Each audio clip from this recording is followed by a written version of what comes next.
अस्सलाम वालेकुम। Welcome back to my channel with a new video. आज की हमारी वीडियो का टॉपिक है जी सेल वॉल। इससे पहले जो वीडियो मैंने अपने चैनल पे पोस्ट की थी वो प्लाज्मा मेम्ब्रेन के हवाले से थी।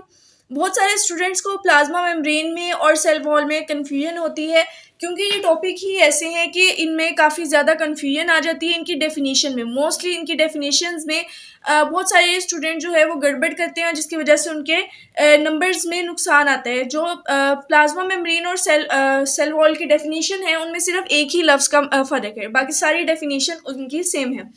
अब सेल वॉल की डेफिनेशन की तरफ चलें तो cell wall is the outer most boundary in most of the plant cell.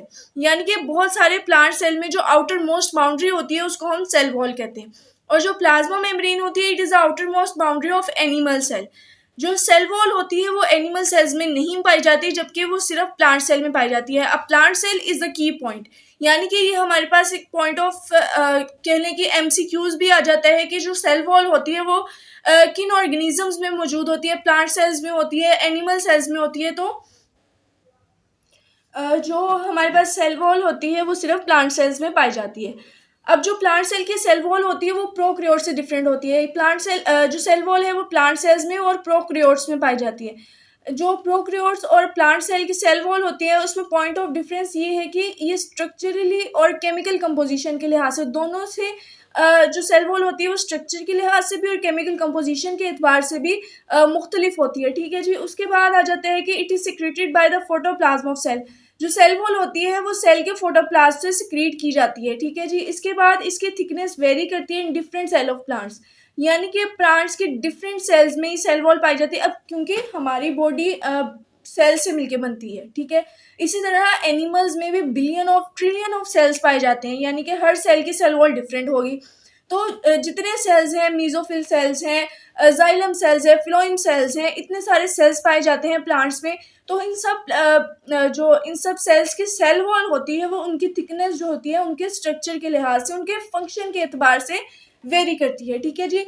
अब इसके बाद हमारे पास बहुत इंपॉर्टेंट शॉर्ट क्वेश्चन है इसकी कंपोजिशन के हवाले से। It is compose of 3 main layers which is primary layer, secondary wall and middle एमिला। यानी कि ये प्राइमरी वॉल, सेकेंडरी वॉल और मिडल एमिला से मिलके बनता है। सबसे पहले जो आ जाता है हमारे पास middle lamella. Middle lamella is first to be formed in between primary walls of the neighbouring cells. यानी कि जो मिडल एमिला होती है वो प्राइमरी वॉल के नेबरिंग सेल्स में सबसे पहले बनती है। और जो प्राइमरी वॉल होती है it is compose of cellulose and some deposition of pectin and hemicellulose. जो प्राइमरी वॉल होती है वो सेलुलोज से, डेपोजिशन ऑफ पेक्टिन और हेमीसेलुलोज से मिलके बनती है। जो सेलुलोज मॉलिक्यूल होते हैं are arrange in the criss and cross arrangement. हमारे पास जो सेलुलोज मॉलिक्यूल होते हैं, क्योंकि हमने पढ़ा कि प्राइमरी वॉल जो है सेलुलोज से मिलके बनती है। जो सेलुलोज मॉलिक्यूल होते हैं उन्होंने खुद को क्रिस क्रॉस अरेंजमेंट में अरेंज किया होता है कुछ इस तरह से, यानी कि क्रिस और क्रॉस अरेंजमेंट में खुद को अरेंज करके रखते हैं। इसके बाद हमारे पास आ जाता है कि primary wall is a true wall and develop in newly growing cells. यानी कि प्राइमरी वॉल जो होती है वो ट्रू वॉल होती है और सिर्फ न्यूली ग्रोइंग सेल्स में ये डिवेल्प होती है, यानी कि जो पुराने सेल्स होते हैं उनमें ये डिवेल्प नहीं होती, सिर्फ न्यूली ग्रोइंग सेल्स में होती है। उसके बाद हमारे पास आ जाती है जो secondary wall. Secondary wall is formed on it's inner surface. किसकी इनर सर्फेस पे? प्राइमरी वॉल की। जो सेकेंडरी वॉल होती है वो प्राइमरी वॉल की इनर सर्फेस पे बनती है and is comparatively thick and rigid. Comparatively thick. अब कंपैरिजन किसके साथ हो रहा है इसका? मिडल एमिला के साथ, नहीं प्राइमरी वॉल के साथ हो रहा है। यानी कि हमें यहाँ पे बताया जा रहा है जो सेकेंडरी वॉल होती है वो प्राइमरी वॉल की इनर सरफेस पे बनती है और उसके साथ अगर कंपैरिजन किया जाए तो कंपैरेटिवली उसकी निस्बत थिक और रिजिड होती है।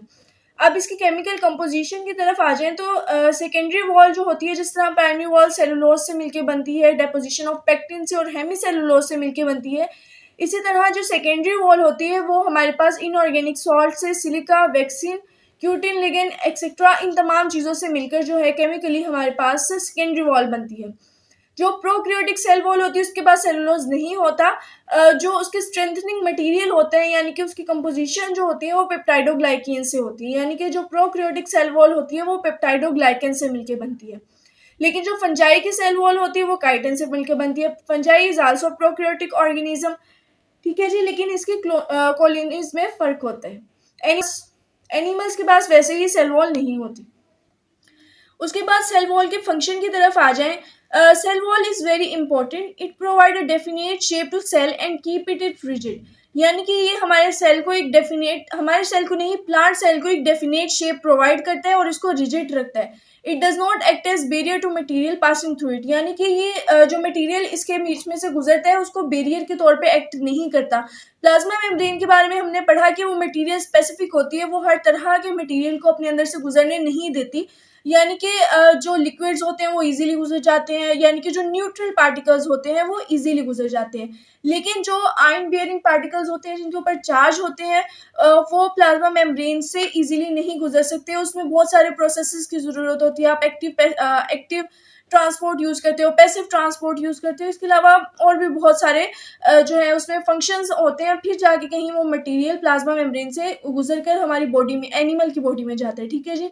लेकिन जो सेल वॉल होती है वो बैरियर के तौर पे एक्ट नहीं करती. इसमें से हर तरह का मटेरियल पास कर सकता है, चाहे उसके ऊपर चार्ज हो चाहे उसके ऊपर चार्ज ना हो. ये जो अब आपके साथ मैंने डायग्राम शेयर किए, जो जिस तरह हमने शुरू में पढ़ा, मिडल एमिला इज फर्स्ट, ये नेबरिंग सेल्स में बनती है. यानी कि प्राइमरी वॉल के जो नेबरिंग सेल्स होते हैं उसके साथ बनती है. उसके बाद प्राइमरी वॉल होती है और उसके बाद जो सेकेंडरी वॉल होती है वो इसकी इनर सरफेस पे बनती है और इसकी निस्बत ज़्यादा रिजिड होती है. ठीक है जी.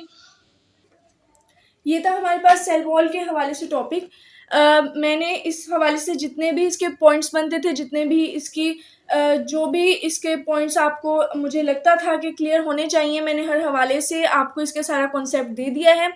ये टॉपिक ज़्यादातर शॉर्ट में ही आता है, लेकिन अगर लॉन्ग में आ जाए तो ये पेयरिंग के हिसाब से किसी और टॉपिक के साथ पेयर बन के आ जाता है. ठीक है जी. इसके अलावा ये इसमें से एमसीक्यूज़ जो हैं वो भी मैंने आपके साथ साथ बता दिए हैं. शॉर्ट क्वेश्चन इसके हवाले से सारे बता दिए हैं. मैं उम्मीद करती हूँ आपको ये वीडियो बहुत पसंद आई होगी. अगर ये आपको वीडियो पसंद आई हो और आपके लिए हेल्पफुल रही हो तो चैनल को लाइक शेयर सब्सक्राइब ज़रूर कीजिएगा और मज़ीद वीडियोज़ देखने के लिए बेल आइकन को प्रेस कर दीजिएगा. अल्लाह हाफिज़.